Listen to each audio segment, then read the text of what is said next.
Praise God, hallelujah. Ngayong araw na to, sasagutin natin ng isang katanungan.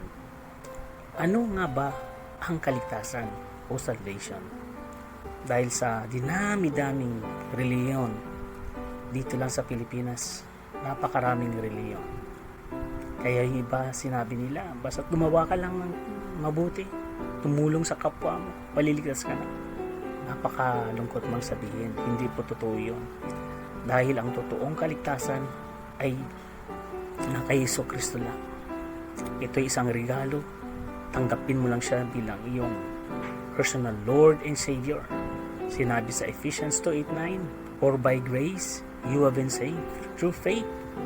It is the gift of God, and not of your works, so that no one can boast." Napakaliwanag po. Regalo po ito ng Panginoon sa atin. Hindi po sa mga gawa natin, mabuting gawa natin. Tandaan po natin, dumating si Jesus Christ dito sa mundo upang tubusin tayo sa ating mga kasalanan. Dahil lahat tayo ay nagkasala. Sinabi sa Romans 3:23, napakaliwanag po, that for all have sinned and fall short of the glory of God. Lahat po tayo nagkasala. At alam po natin na ang kabayaran ng kasalanan ay kamatayan. Sinabi rin po sa Romans 6:23, "For the wages of sin is death, but the gift of God is eternal life in Christ Jesus." Napakasarap. But the gift of God is eternal life. Siya lang po talaga ang daan. Siya lang po talaga ang katotohanan. Sinabi sa John 14:6, "I am the way, the truth, and the life." Si Jesus Christ po nagsabi nito. "No one comes to the Father except through me." Si Jesus Christ lang po ang daan.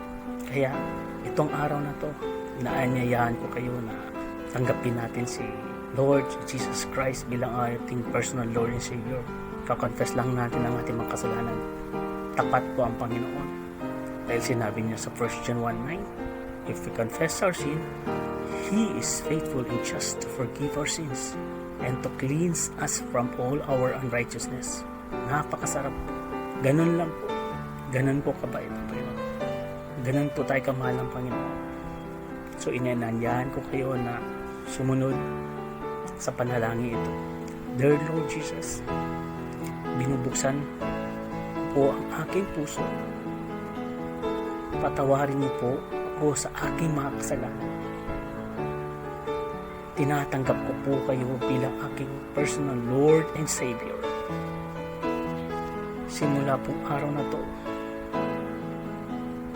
kayo na po ang maghari sa aking puso. Salamat po sa buhay na walang hanggan. In Jesus' name, I pray. Amen. Hallelujah.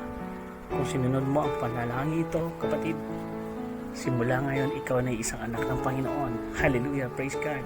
Sabi sa 2 Corinthians 5:17, "Therefore, if any man be in Christ, he is a new creature. All things are passed away. Behold, all things are become new." Praise God. Hallelujah.